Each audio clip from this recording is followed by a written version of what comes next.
ये ऐतिहासिक यात्रा जो प्रारंभ हो रही है, इसका महत्व पूरा मुल्क समझ रहा है। और राहुल गांधी जी ने जिस रूप में ये निर्णय किया, भारत जोड़ो, उदयपुर डिक्लेरेशन के आधार पर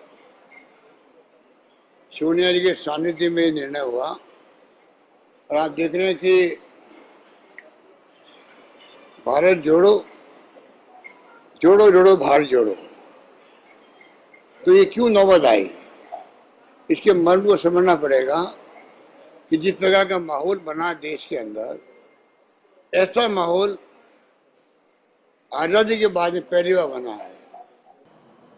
तो कांग्रेस तो अपने लोगों को जोड़ नहीं पा रही है, उनके अपने पुराने समर्पित छोड़कर जा रहे हैं। और राहुल जी चले हैं देश जोड़ने। तो राहुल जी पहले अपना घर तो संभाल लेते, घर को जोड़ लेते तो देश जोड़ने की बात करते। तो ये छलावा है, दिखावा है। It is hypocrisy of the worst order.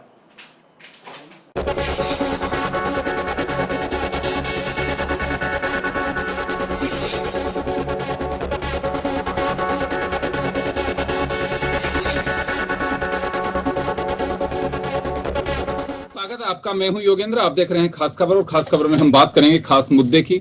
बात कर रहे हैं भारत जोड़ो यात्रा की। राहुल गांधी 3500 किलोमीटर की दूरी तय करेंगे। उनका जो लोग उनके साथ रहेंगे उनकी लिस्ट पहले ही जारी हो चुकी थी। और कांग्रेस ने इस यात्रा के दरमियान दो बातें महत्वपूर्ण इसमें दिखाई दे रही। एक होगी केंद्र सरकार पर जहां भी यात्रा की छोटी सभा होगी, संपर्क सभा होगी, वहां जमकर हमला बोला जाएगा।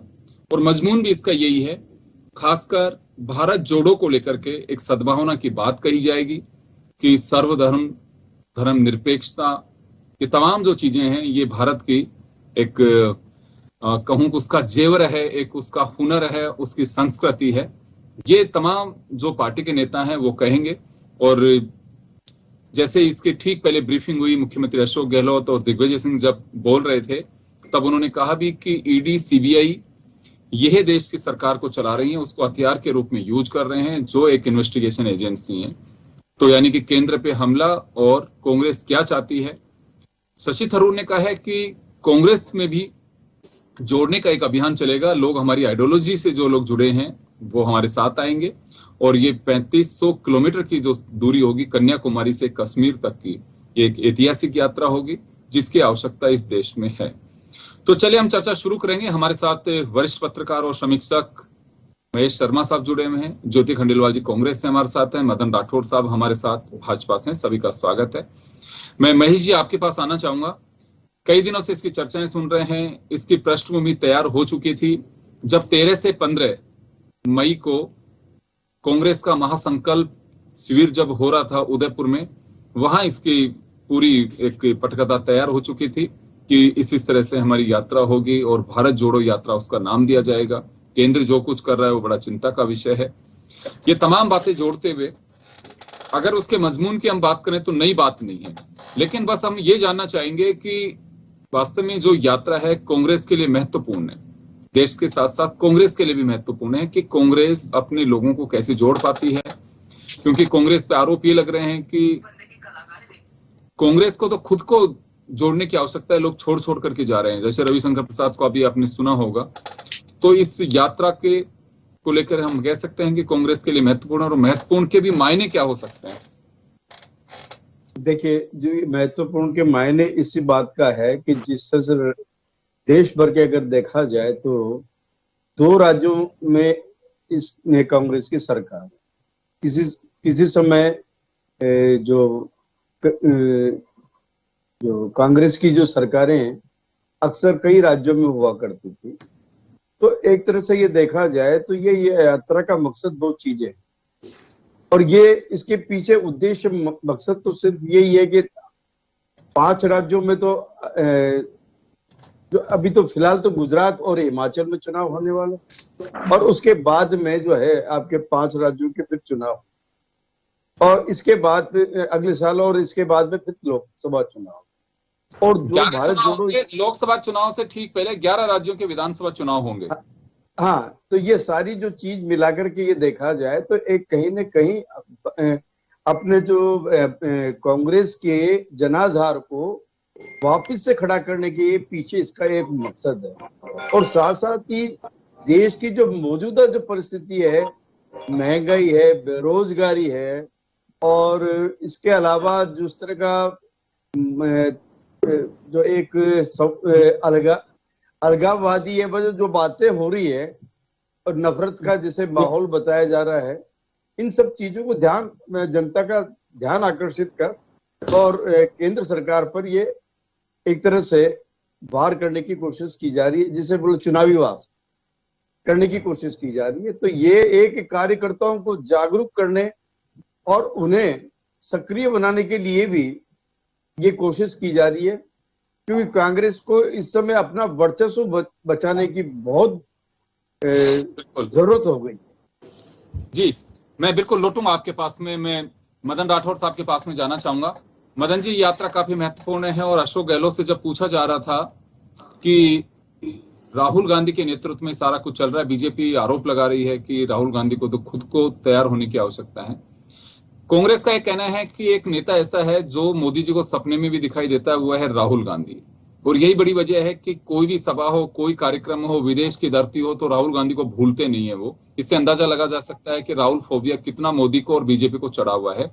इस यात्रा के दरमियान तमाम जो चीजें होंगी, ये तय मानिए कि यात्रा का जो मकसद है, बेशक ये कहा जाए कि सामाजिक यात्रा है, लेकिन पूरा राजनीतिक आधार इसका एक मकसद है।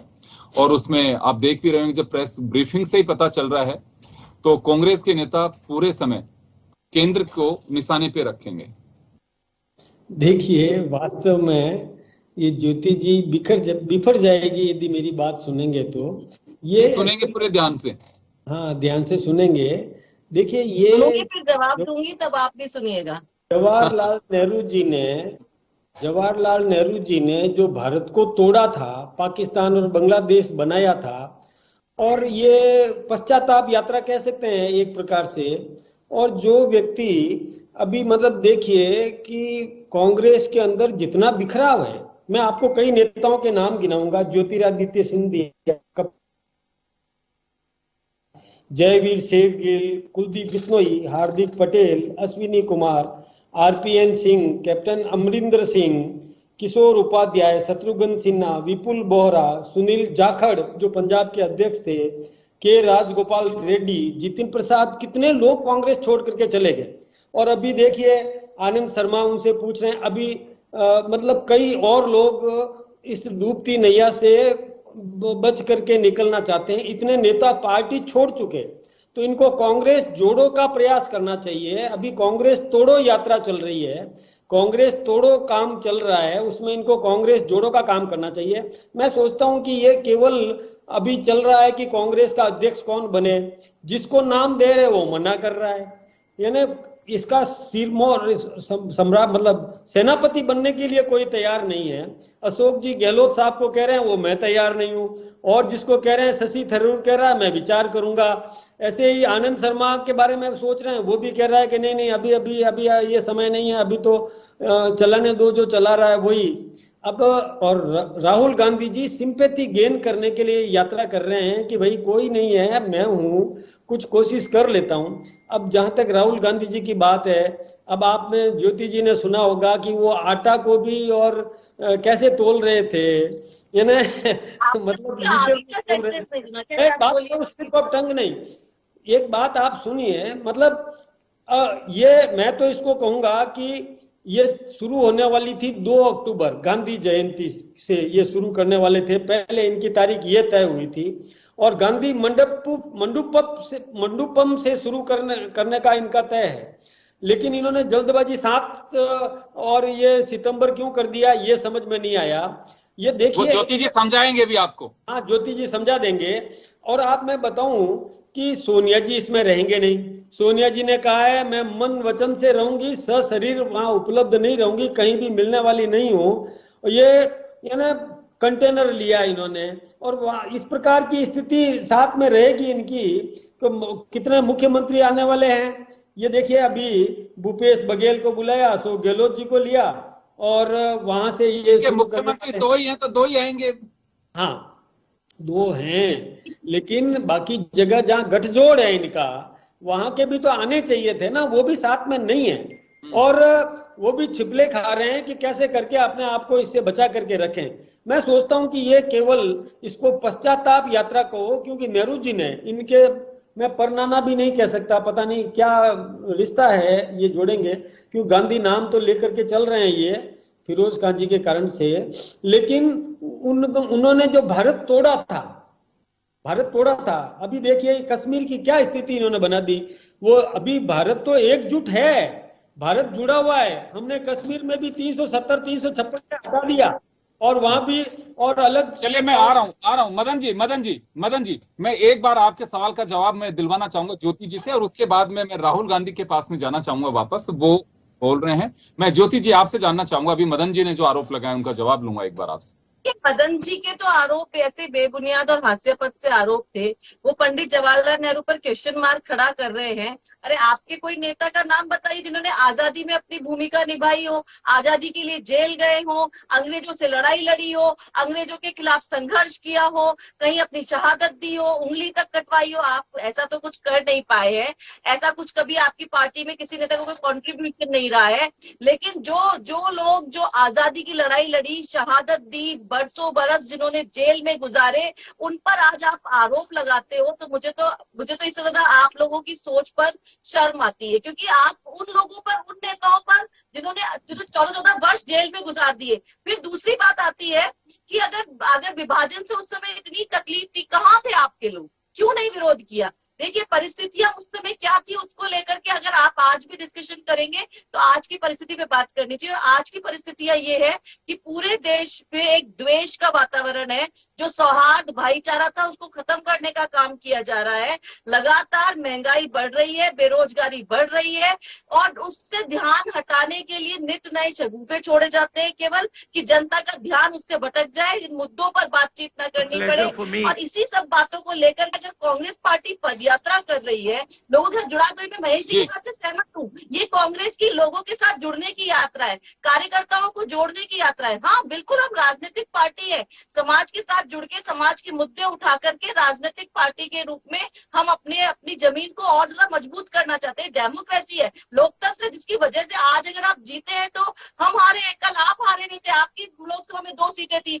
आप लोगों का वजूद नहीं था, आज आपका वजूद है, या आप जीते की स्थिति में, तो डेमोक्रेसी का एक ज्योति जी मैं लौट रहा हूँ आप लोगों के पास में। ज्योति जी मैं लौट रहा हूँ, आप लोग हमारे साथ खास खबर में बने रहिए, एक छोटे से ब्रेक के लिए रुकेंगे, जल्द लौटेंगे।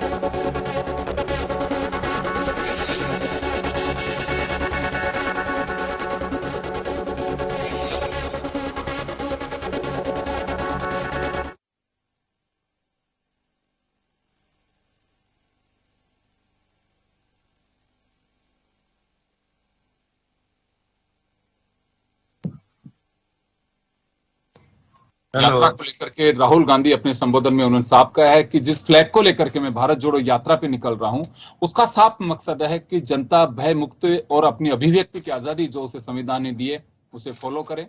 और किसी के भी, उन्होंने मीडिया पर भी कहा है कि मीडिया बहुत प्रेशर में है, आईटी, सीबीआई और ईडी के जरिए देश को चला रही है सरकार, वो किसी से छिपा हुआ नहीं है, विपक्ष को कुचलने की कोशिश की जा रही है। खैर चलिए, जो मैं पहले चर्चा कर रहा था वो तमाम बातें उन्होंने इंग्लिश में स्पीच और उसके साथ ही तमिल में उसका ट्रांसलेट किया जा रहा है। ये पूरी यात्रा जो रहेगी उस दरमियान जहां जिस तरह की लैंग्वेज होगी, राहुल गांधी के साथ उसी तरह के दुभाषी साथ रहेंगे उसी क्षेत्र के, ताकि वहां की जनता को समझा सके।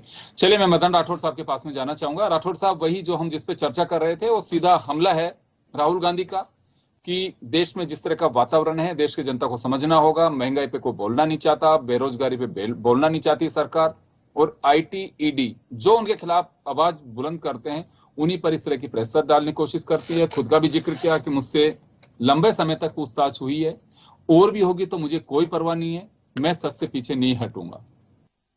देखिए, सबसे पहले तो मैं ज्योति जी को जवाब देना चाहूंगा कि देश की आजादी के लिए उस समय कांग्रेस थी, और उसी कांग्रेस में सारे देश के क्रांतिकारी और सभी लोग मिलकर के और सहयोग कर रहे थे, और हमारे जो श्यामा प्रसाद मुखर्जी वगैरह जो भी थे वो भी उसमें शामिल थे। और नेहरू जी की जो पहली सरकार बनी उसमें उद्योग मंत्री थे हमारे संस्थापक डॉक्टर श्यामा प्रसाद मुखर्जी।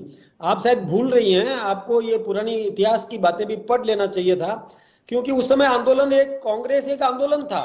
उस समय कांग्रेस एक राजनीतिक पार्टी केवल नहीं थी। इसलिए आप ये बातें मत, अब क्यों कांग्रेस से लोग छोड़ छोड़ के मोह भंग हो गया, छोड़ छोड़ के जा रहे हैं। कांग्रेस के कितने टुकड़े हुए? एक मिनट, आप वो समय भी याद कीजिए जब 2 सीटें हुआ करती थी आपकी लोकसभा में, आपको चुनना चाहते थे। ये तो लोकतंत्र है, कभी किसी पार्टी को समर्थन देती है, कभी किसी पार्टी को समर्थन देती है। इसलिए ये कहते छोड़ करके जा रहे हैं, या आज कांग्रेस का समय नहीं है कि आप बीजेपी का ऊपर में। ज्योति जी आ रहा हूँ, मैं आ रहा हूँ अभी आपके पास। ज्योति जी लौट रहा हूँ। तो मेरी बात पूरी नहीं होगी। कांग्रेस के कितने टुकड़े हुए?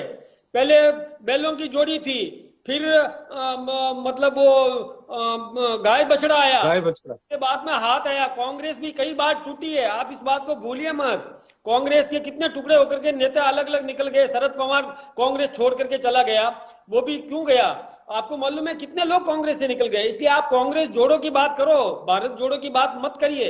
और दूसरी बात मैं आपको बताना चाहूंगा कि देखिए, ये अभी आप कमलनाथ, ये लिस्टेड थे 120 लोग जो साथ में जाने वाले थे, उसमें कमलनाथ जो मध्य प्रदेश के पूर्व मुख्यमंत्री थे, वो भी, उनका नाम भी उसमें शामिल था। वो सुनिए ना, आपका नंबर आएगा। आप महंगाई की चिंता कीजिए, आप बेरोजगारी की चिंता कीजिए, आप भारत देश के लिए, लोगों के लिए काम करने की नहीं चिंता आप में थोड़ा सा धैर्य, ज्योति जी आप धैर्य तो रखिए। अरे आप सुनने को तैयार नहीं है। आप ये तो सही, आप पता नहीं क्यों नहीं सुनना चाहते। आप थोड़ा धैर्य रखिए। नहीं आए कमलनाथ। महंगाई पे क्या महंगाई नहीं है? क्या जनता महंगाई से आप ग्रस्त किसी नहीं बातें कर रहे हैं? अरे आटे दाल का भाव ही मालूम नहीं है। आटा लीटर में तुलता है कि किलो में तुलता है, ये भी मालूम नहीं है। कहाँ महंगाई की बात कर रहे हैं आप पहले विषय पे आइए। आप भारत जोड़ो की बात करो, आप कांग्रेस जोड़ो की बात कर ही नहीं रहे। आपको जो जोड़ना चाहिए भाई, ज्योति जी आपको धैर्य नहीं है, आप इतने उत्साहित हो रहे हैं। अरे आपका नंबर नहीं आएगा, वो आपको, हम तो आपकी शुभकामनाएं दे रहे हैं। ज्योति जी आप मुझे मेरी बात नहीं करने देंगे क्या? ज्योति जी आ रहा हूँ मैं, ज्योति जी आ रहा हूँ, अभी आ रहा हूँ। आपसे जवाब लूंगा मैं। ज्योति जी आपका उत्तर दूंगा, मिलेगा। मदन जी पूरी बात कर ले, राठौड़ साहब पूरी बात कर ले, मैं आपके पास लौटूंगा। ज्योति जी मैं लौटूंगा आपके पास। अरे नेशनल हेराल्ड वाले केस में ये फंसे हुए हैं, तो 150 दिन ये यात्रा करेंगे।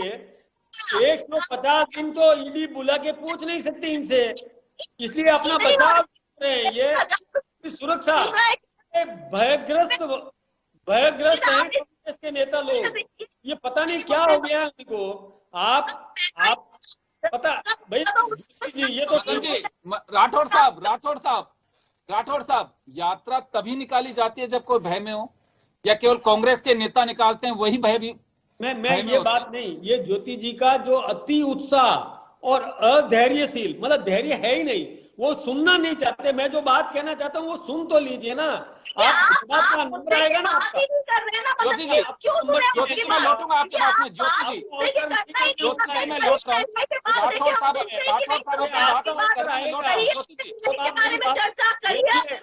मैं आपको एक सीधी सी बात कहना चाहता हूँ, ये राहुल को रीलॉन्चिंग का यात्रा है। राहुल की रीलॉन्चिंग की चिंता छोड़ दीजिए। डरते क्यों हैं आप राहुल से? राहुल गांधी की लॉन्चिंग से क्यों डरते हैं आप? क्योंकि आपको पता है उसके लिए यात्रा है। अरे आप कमाल कर रहे हैं। आप महिला है ना, ज्योति जी, तो अशोक गहलोत जी ने कहा कि महिलाएं बलात्कार का 50% मुकदमा झूठा कराती है। क्या कहना चाहेंगे इसके बारे में आप? 50% अशोक गहलोत जी उन महिलाओं का अपमान कर रहे हो आप, और क्या मतलब समझ में नहीं आया, आप महिला होकर के कैसी बात कर रही हैं? आप महिला होकर के और उनका संरक्षण कर रही हैं, और क्या बोल रहे हैं आपका धारीवाल, महिलाओं के बारे में धारीवाल ने क्या बोला? ये मर्दों का देश है। अरे ज्योति जी विचार करो, आप किसकी पैरवी कर रहे हो? ये मर्दों का देश कहा धारीवाल ने। आप कैसी बात कर रहे हैं? क्या जोड़ोगे आप भारत को? अरे भारत को क्या जोड़ोगे?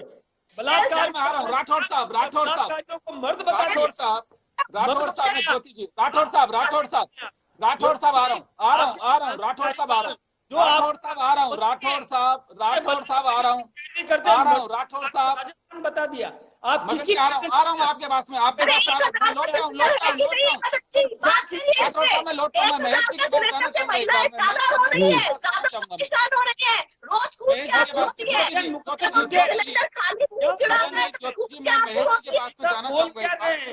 समझ में नहीं आया आप कैसे भारत छोड़ोगे? राठौर साहब कर रही है, राठौर साहब फिक्र मत करिए उसकी। मैं चले महेश जी के पास में जाना चाहूंगा, महेश जी आपके पास आना चाहूंगा। देखिए एक बात मैं जानना चाहूंगा कि जो मुद्दे लेकर के चल रही है कांग्रेस, क्या असर होगा नहीं होगा, ये उनका कोशिश कर रही है वो। अभी ये जनता पे कितनी छाप रह पाएगी ये तो जब 5 महीने कंप्लीट होंगे या फिर 11 राज्यों के विधानसभा चुनाव होंगे तब इसका पता लग पाएगा कि 2024 से पहले जो यात्रा निकली थी कितनी कांग्रेस की सफल रही। कांग्रेस के लिए यात्रा हो सकता है कांग्रेस की अपनी रणनीति होगी कि कांग्रेस, जैसे राठौर साहब कह रहे हैं कि रविशंकर प्रसाद जी को सुन रहा था मैं, कि कांग्रेस को तो अभी खुद को जोड़ने की आवश्यकता है, तो कांग्रेस इसे खारिज नहीं कर रही है। चाहे वो ज्योति खंडेलवाल हो, चाहे राहुल गांधी हो, चाहे अशोक गहलोत हो, तमाम कांग्रेस के नेता कहते हैं हाँ जरूरत है हमारे को कांग्रेस को भी जोड़ने की। कांग्रेस में जो लोग हमारे साथ में जुड़ रहे हैं उनको हम जोड़ते चल रहे हैं, उसे खारिज नहीं कर रही। मैं बीजेपी की एक बात जरूर जानना चाहूंगा यहाँ पे कि बीजेपी एक बात लगातार पिछले कुछ दिन से, हमेशा से नहीं, पिछले कुछ समय से, कि 1947 में भारत को जो विभाजन हुआ उसके लिए नेहरू जिम्मेदार हैं। मैं एक बात जानना चाहता हूं कि कोई रोक सकता था उस विभाजन को, या अंग्रेजों की जो मोनोपोली थी उसके आगे कोई नहीं चल सकता, या इतिहास उस बात को है तो इतिहास को हम खारिज कर दें कि बिल्कुल उस इतिहास के पन्नों को समाप्त कर देना चाहिए। हमें जो पढ़ाया गया उस वक्त की जो मजबूरी थी देश की, और फूट डालो राज करो, ये पहले दिन से रहा। विभाजन की जो रेखा खींची गई उसका सबको मालूम है। तो बीजेपी अचानक ये जो मुद्दा लेकर के आ रही है ये कितने गले उतर पाएगा जनता के, या इसमें कुछ सच्चाई है? देखिए अगर इसकी पृष्ठभूमि जिन लोगों ने इसका विभाजन का इतिहास पढ़ा होगा, जानकार होगा, तो मैं आपको एक बात बता दूं कि उस समय ब्रिटेन के प्राइम मिनिस्टर चर्चिल थे। उन्होंने गोल मेज कॉन्फ्रेंस बुलाई थी। उस गोल कॉन्फ्रेंस में महात्मा गांधी को भी बुलाया था और दूसरे लोगों को भी, हमारे जो नेता थे उसमें आम्बेडकर भी थे, आपके जो पाकिस्तान के निर्माता है वो भी थे, हाँ जिन्ना साहब भी थे। इन सबको, सब लोगों ने मतलब क्या कहते हैं ना, अपने अपनी तरह की उसको मांग की थी। लेकिन गांधी जी ने एक बात ये कही थी कि मुझे न दलित भारत चाहिए, न मुझे क्रिश्चियन भारत चाहिए, न मुझे मुस्लिम भारत चाहिए, मुझे एक भारत चाहिए पूरा आजाद जिसमें हमारा शासन हो। तो ये गांधी जी ने तो कोशिश ये की थी कि अभी जिस तरह से आजादी हमें मिले, हासिल करना है, पहले अंग्रेजों से मुक्ति पाए। और इस दौरान उन्होंने चाल चली है, अंग्रेजों ने हिंदू मुस्लिम को अलग करके उसका वो उन्होंने जो 20वीं सदी के प्रारंभ में ही बंगाल को जो विभाजन किया उसको इस प्रयोग के रूप में उन्होंने पूरे देश में लागू कर दिया। आपको ये पता, इसकी बात को लेकर के है कि वो पहले कह रहे थे किसी तरह से इससे मुक्त पाए हैं। तो ये बात तो अलग है कि वो कांग्रेस में क्या पृष्ठभूमि होती है, लेकिन उसके बाद में जब जो दंगे हुए और जो पृष्ठभूमि है उन्होंने तो रोकने की भी कोशिश की, जिन्ना को भी समझाया था गांधी जी ने, और जैसा भी हुआ एक बार उनको मिल गया, लेकिन बाद में वो क्यों नहीं हुआ। और उन्होंने कहा भी था कि इस तरह की अगर राजनीति होती तो कांग्रेस को भंग कर देना चाहिए और दूसरी पार्टी के रूप में जाना चाहिए। ये बात भी, ये भी बिल्कुल सही है। सवाल ये होता है कि अब इतने साल पुरानी जो बात है उसे अब उठाने की क्या संदर्भ है? संदर्भ अब ये है कि भारत को आगे हम 21वीं सदी में ले जाएं, ये अखंड भारत के स्वप्न को, वो ठीक है, बीजेपी का एक स्वप्न है कि अखंड भारत का निर्माण करना। पहले तो स्थिति यह है कि इस अखंड भारत के निर्माण के लिए बहुत जरूरी है कि पहले जो हमारे पास जो हिस्सा है भारत का, उसे एक रखने का कोई ना कोई ऐसा कार्य करें। अब एक कार्य करें, बाद में अपने पड़ोसियों को सब शामिल करें। ये जो भारत से अलग हुए हैं, अब भारत देखा तो अपने सुदूर के इतिहास के पीछे देखा तो ये यहाँ से सुमात्रा जावा तक भारत था, लंका हमारे में था, म्यांमार हमारे में था, अफगानिस्तान भी कोई टाइम पे हमारा ही था। ये सारी चीजें तो ये अब विभाजित से भारत पाकिस्तान का ये तक ही सीमित नहीं कर दे। ये खासकर अंग्रेजों की जो लड़ाई है उसे मतलब क्या होता है, कांग्रेस पर नहीं थोपना चाहिए। इसके लिए मुस्लिम लीग जितनी जिम्मेदार है उतनी उस समय की जो मौजूदा जो स्थिति परिस्थितियां थी वो भी जिम्मेदार। अब आपको यह है कि जो आजादी हमें जो मिली हुई है उसे अखंड कैसे, उसे शाश्वत बनाए रखें, इसकी ओर हमें आगे बढ़ना चाहिए। बाकी ये राजनीतिक मोटिव हो सकता है कि अब वो उन चीजों को याद दिला करके अपने वोट बैंक का, क्योंकि सभी दलों का इरादा वही है कि किसी तरह से येन केन प्रकार हम सत्ता में आए और उसके लिए जो भी उनके हथकंडे होते हैं, जो पॉलिटिकल माइलेज वाली जो चीजें होती है वो की जाए। अब उदाहरण के लिए मैं एक और बताता हूँ कि जहां से यात्रा शुरू हुई है वो तमिलनाडु से शुरू की है, आपके कन्याकुमारी से जो शुरू हुई है। वहां पे प्रमुख नेता ने मतलब क्या कहता है ना, इनको झंडा दिया है, सौंपा है, वो अब यात्रा शुरुआत है। तो वहां पे तमिलनाडु में वहां भाषा का विवाद बना था, हिंदी भाषा को राष्ट्र भाषा वापिस बनाने की बात हुई थी। तो ये बात, और दूसरा फिर वो खान पान पहनावा वगैरह जो भी है वो केरल से शुरुआत हुई थी, क्योंकि जिस समय मतलब गो मतलब क्या कहते गोमांस की बात हुई थी तो वहां सरेआम मतलब केरल के अंदर गाय को मतलब काट के खाया गया था। तो ये सारी जो चीजें हैं, इन चीजों को ध्यान करने के उसकी तरफ जो चीजें है कि ये वास्तव में देश में कर्नाटक में आ जाए तो जहाँ हिंदू मुस्लिम हिजाब यानी क्या क्या विवाद चल रहे हैं, ऐसी सूरत में हमें ये चाहिए देश इस समय एक बने, एकजुटता बने। और इसके लिए अगर कोई भी व्यक्ति पहल कोई भी आगे करे, मैं करूं, राठौड़ साहब करे, ज्योति जी, जो भी कोई पहल करे उसका स्वागत किया जाना चाहिए। और ये भी बात है कि सत्ता का ही संघर्ष है तो कोई भी दल मतलब क्या कट करने को आ जाता है। वो इसमें भारत जोड़ो को याद करें, भारत जोड़ो के आज साथ साथ ही कांग्रेस को भी जोड़ने की यही एक कवायद है जो लगातार 12 राज्यों में होगी। इसके विपरीत आपके निश्चित रूप से जोड़ने की बात है। बिल्कुल बिल्कुल, क्योंकि कांग्रेस के लिए भी एक बड़ी चुनौती है कि यात्रा की सफलता, और चलिए यात्रा तो निकल जाएगी लेकिन उसके बाद का, क्योंकि कांग्रेस का वर्तमान दौर का एक सबसे बड़ा आंदोलन कहूंगा मैं इसे, अब वो कितनी सफल होगी नहीं होगी ये भविष्य के गर्भ में है। तो राठौड़ साहब, ये सवाल मेरा सिर्फ इस वजह से था कि इतिहास के दरमियान ना आप थे, हम में से कोई नहीं था, क्योंकि ये बार कई बार मैं ब्लॉगर से और समीक्षकों के माध्यम से देखता हूं कि अचानक बीजेपी ये एजेंडा लेकर के आ रही है।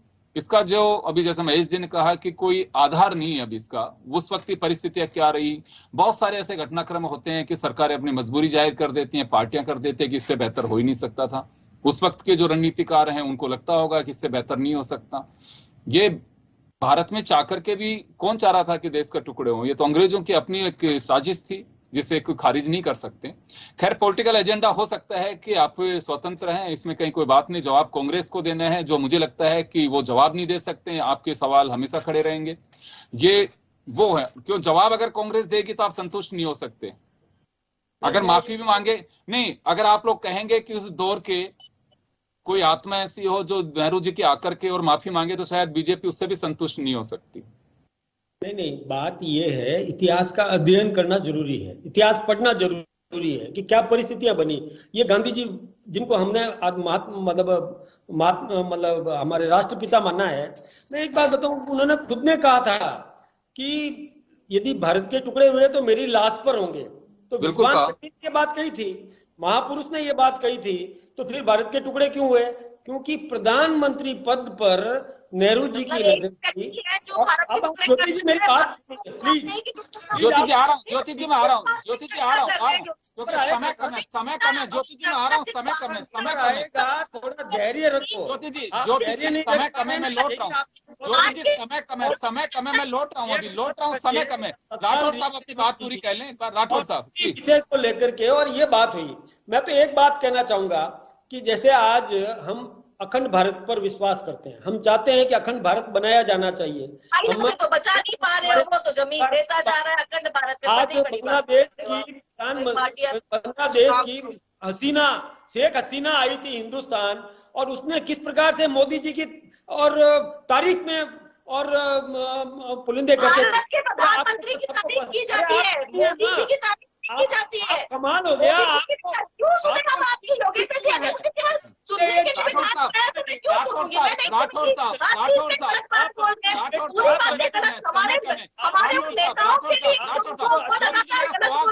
समझ में नहीं आ रहा। ज्योति जी सवाल करें। मैं राठौर साहब एक बात जानना चाह रहा हूँ, राठौर साहब मैं एक बात जानना चाह रहा हूँ, राठौर साहब मैं एक बात जानना चाह रहा हूँ, मैं एक बात जानना चाह रहा हूँ, सुनिए सुनिए सुनिए, राठौर साहब जवाब आ रहा है आपका, मैं चलिए ज्योति जी से जवाब दिलवाता हूँ। राठौर साहब ऐसा कोई वाक्य है? राठौर साहब प्लीज एक बार सुनिए, राठौर साहब एक बार सुनिए, राठौर साहब, राठौर साहब सुनिए मेरे को, राठौर साहब, ज्योति जी, ज्योति जी, ज्योति जी मेरे पास सुनिए, राठौर साहब ऐसा कोई घटना है क्या?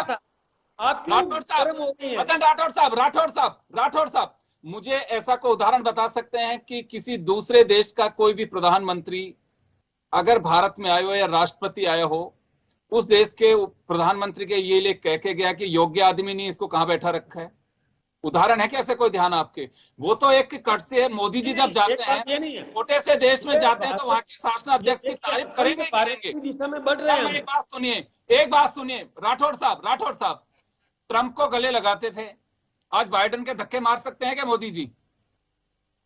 नहीं मार सकते। एक प्रोटोकॉल है और वहां की तारीफ करनी ही होगी, प्रोटोकॉल की बात नहीं है, चारा नहीं है, प्रोटोकॉल की बात नहीं है। देखिए राठौर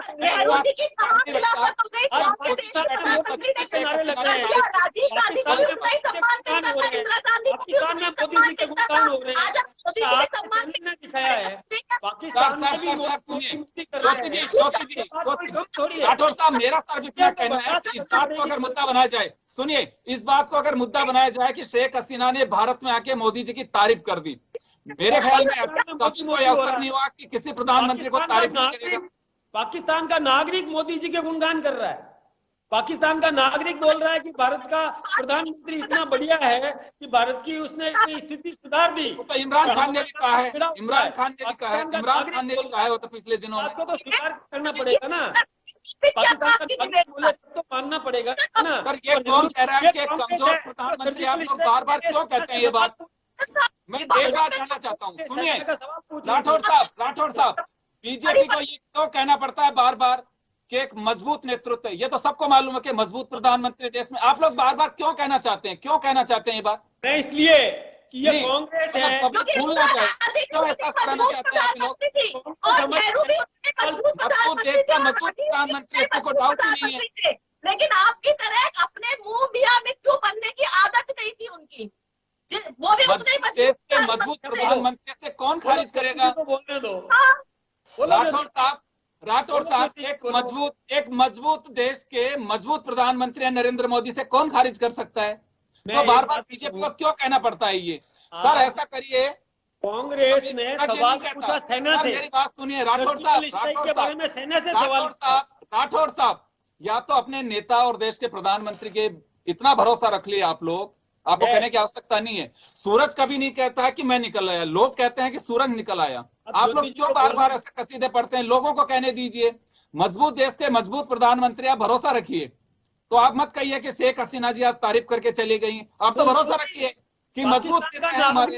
आपको कहने की आवश्यकता से ऐसा लगता है कि बीजेपी को मार्केटिंग की आवश्यकता पड़ रही है नरेंद्र मोदी की। नहीं, वो ज्योति जी को करने दो मार्केटिंग, वो मजबूत है, मजबूत, आप भरोसा रखिए। ज्योति जी जवाब देने के चलिए लास्ट ज्योति जी का जवाब सुनिए, आखिरी है क्योंकि मेरे पास समय कम है, मैं ज्योति जी जवाब लूंगा। जी ज्योति जी सुनूंगा पूरा। महिलाओं को बलात्कार के बारे में विभाजन में चर्चा नहीं करूंगी। जो आपने विभाजन सीएम पे बोला ना चर्चा वो नहीं करूंगी क्योंकि विभाजन अपने आप में एक अलग टॉपिक है, उस पे निश्चित रूप से किसी दिन आप टॉपिक रखिएगा विभाजन पे, और उस दिन हम चर्चा करेंगे और तब शायद मदन जी को जवाब देना भारी पड़ जाए। मैं आज के परिप्रेक्ष्य में चर्चा करूंगी। मैंने इतनी पूरी डिबेट में एक बार भी मैंने इतने सवाल किए मदन मेघवाल जी से कि सिलेंडर 1000 रुपए का हो रहा है, क्यों नहीं जवाब दे रहे हो? मदन राठौड़ जी हैं, क्यों नहीं मदन जवाब दे रहे हो? राठौड़ जी हैं। महंगाई पे क्यों नहीं बात कर रहे हो? आज के बेरोजगारी पे बात क्यों नहीं ज्योति बात जी, कर रहे हो? खत्म हो गया। हम इन्हीं टॉपिक्स पे ही आपकी बात क्या करने बात? के लिए अपन हमारा साथ जोड़- में रहे हैं, राठौड़ आप और मैं साथ में रहे हैं, आप मुझे भूल रहे हो? लेकिन आप आपके साथ हूं मैं, करना आप मुझे चाहते भूल रहे हो? करना चाहते हो, वो शेख इसलिए हसीना आपको की तारीफ सुन के आप बिखराव हो गया। मैं आपके साथ रहा हूं ज्योति जी, आप मुझे भूल रहे हो? मुझे आपने मदन मेघवाल बोला है, आपको पता ही नहीं है मैं कौन हूँ। कोई मदन बात नहीं, राठौड़ मुझे जी। ज्यादा जानना नहीं है राठौड़ साहब। अगर यही मैं बोल रही हूँ कि आप लोग ऐसी बातों पे चर्चा करना चाहते हैं जिनका कोई औचित्य नहीं है, कोई फर्क नहीं पड़ता कि अगर मैंने आपको अगर गलती से मेघवाल बोल दिया राठौड़ की जगह, तो वो इतना इंपॉर्टेंट टॉपिक नहीं था। मना लेकिन दो। सिलेंडर 1000 वो रुपए भी का हो रहा है, गंभीरता से नहीं ले रहे, ज्योति जी आप important परेशान मत है। होइए, वो गंभीरता से नहीं ले रहे इस बात को, वो मजाक कर रहे हैं। राहुल जी के लिए देखो, बोलते हैं। आपका उन्होंने धैर्य पॉइंट खो लेकर चुके। बोला था, तो उसके साथ के साथ मैं बोला कि नहीं आपसे नहीं बात टॉपिक कीजिए की बात कर रहा हूँ, आप लेकिन मेरे आप- बात में क्या बोल रही हैं? आप लोग चलिए मैं माफी चाहूंगा, रोकना चाहूंगा सर, समय हो चुका है, समय हो चुका है, समय हो चुका है। ज्योति जी माफी चाहूंगा, समय हो चुका है, समय हो चुका है, समय सर समय हो चुका है। तो चलिए, भारत जोड़ो यात्रा का आगाज हो चुका है और इस यात्रा के दरमियान पूरी जो व्यवस्था रहेगी आप सब लोग देख रहे हैं, और राहुल गांधी ने साफ साफ कहा है कि भारत जोड़ो यात्रा है, भय मुक्त वातावरण देंगे हम, और जो झंडा है उसको लेकर के साथ चलेंगे। लेकिन ये यात्रा है, इसका आगाज जो है, देखना होगा कि यात्रा की सफलता जब पूरे 3572 किलोमीटर पूरी करके उसके बाद के जो रिजल्ट्स आएंगे उस पर भी सबकी निगाहें टिकी होगी कि यात्रा कितनी सफल हो पाती है। चलिए, बहुत बहुत शुक्रिया तमाम अतिथियों का। खास खबर में इतना ही, दीजिए इजाजत, नमस्कार।